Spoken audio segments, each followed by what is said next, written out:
এই পৃথিবীতে আপনি ছাড়া আপনার আপন বলতে কেউ নেই। মনে মনে বলছেন আমার তো কত আশেপাশে মানুষ আছে, তাই না? আসলে এই মানুষগুলো আপনার আপন না। আপনার এই ছোট্ট জীবনে কত মানুষ আসবে যাবে, প্রত্যেকটা মানুষই কোনো না কোনো উদ্দেশ্য নিয়ে আপনার জীবনে আসবে। তার উদ্দেশ্য পূরণ হয়ে গেলে তখন আপনাকে ছেড়ে চলেও যাবে। ভালোবাসার মানুষের অভাব নেই তাই ভাবছেন? দেখেন না, সেও কিন্তু স্বার্থ ছাড়া আপনাকে ভালোবাসে না। আমরা এতটা বোকা, আমরা নিজের জন্য কিছুই করি না, অন্যের জন্য ভাবতে ভাবতে পুরা জীবনটা পার করে দেয়। নিজের শখ আহ্লাদগুলো মাটিতে চাপা দিয়ে দিই। কি করব? সংসার, সন্তান, আশেপাশে থাকা আত্মীয় স্বজন, আপনজন, তাদেরকে নিয়ে ভাবতে ভাবতে সময়গুলো যে কোথা থেকে কোথায় চলে যায় নিজেও জানি না। নিজের জন্য ভাবতে গেলে অন্য লোকেরা বলবে যে স্বার্থপর। স্বার্থপর তারা যারা কিনা নিজের স্বার্থ উদ্ধার করার জন্য আপনাকে ব্যবহার করে। নিজের জন্য ভাবাটা কোনো অন্যায় না।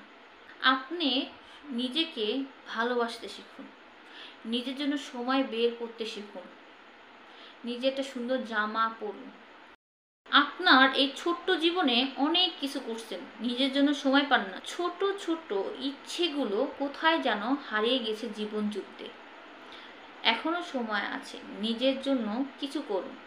সুন্দর একটা জামা পরুন, সুন্দর করে নিজেকে পরিপাটি করে আয়নার সামনে দাঁড়িয়ে নিজের প্রশংসা করুন যে আমি দেখতে কতটা সুন্দর, মাশাআল্লাহ।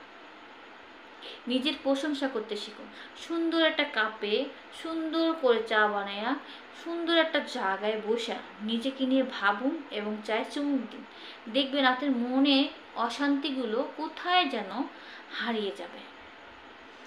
নিজেকে সময় দিতে শিখুন, নিজের সাথে নিজে একটু গল্প করুন, আড্ডা দেন, কোথাও না হলে ঘুরতে যান। ছোট ছোট যে ইচ্ছেগুলো ছিল সেই ইচ্ছেগুলো পূরণ করুন। হাতে টাকা আছে না, এটা আমি রেখে দেই, আমার কোনো না কোনো একটা কাজে আসবে। নিজের জন্য না, ভালোবাসার মানুষের জন্য। কেন? বয়সটা যখন চলে যাবে তখন কার এনজয় করতে পারবেন বা নিজের শখটা পূরণ করতে পারবেন? বয়স থাকতেই আপনাদের নিজের শখটা পূরণ করে নেন, নিজের রুহকে শান্তি দেন। নিজের জন্য একটা ভালো খাবার রান্না করুন, নিজের জন্য একটা ভালো কাজ করুন, নিজেকে নিয়ে বেশি বেশি করে ভাবুন। এই স্বার্থপর দুনিয়াতে কেউই আপনার আপন না। সবাই স্বার্থের জন্য আপনার কাছে আসবে, আপনাকে ভালোবাসবে। একবার বিপদে পড়েই দেখুন না, কেউ আপনার পাশে এসে দাঁড়াবে না। মানুষের বিপদ ভিন্ন ধাঁচের হয়। এমন এমন ধাঁচেরও বিপদ আছে যে আপন মানুষ, কাছের মানুষ ছেড়ে চলে যায়। আপনাকে সাপোর্ট দেওয়ার মতো কেউ থাকে না আপনি নিজে ছাড়া। যখন এই বিপদের সময় আপনার পাশে আপনার আপন মানুষগুলোকে পান না, তখন নিজের ডিপ্রেশনে ভুগেন। নিজের জন্য যদি সময়টা বের করতেন, নিজের জন্য ভাবতেন, নিজের জন্য ছোট ছোট ইচ্ছেগুলো পূরণ করতেন, এই ডিপ্রেশনে আপনাকে কখনোই ভুগতে হতো না। আপনার ডিপ্রেশন আপনি নিজেই দূর করবেন। নিজের জন্য সুন্দর সুন্দর কিছু করুন, ছোট ছোট ইচ্ছেগুলো পূরণ করতে শিখুন। নিজের জন্য, নিজের জন্য সুন্দরভাবে জীবনটাকে সাজায়া তুলুন। জীবনে যুদ্ধ করে নিজের জন্য বেঁচে থাকুন, তাহলে দেখবেন শান্তি পাবেন, সুখ পাবেন। চিন্তা ভাবনা, এই যে দুশ্চিন্তাগুলো আপনার মাথা থেকে চলে যাবে। আপনাকে ভবিষ্যতে ডিপ্রেশনে ভুগতে হবে না। এই দুনিয়াতে আপনি ছাড়া আপনার আপন কেউ নেই। আমার এই ভিডিওটা ভালো লাগলে কমেন্ট বক্সে অবশ্যই কমেন্ট করবেন। আমার এই পেজটাকে ফলো করে রাখবেন আর বেল বাটনটা অবশ্যই অন করে রাখবেন।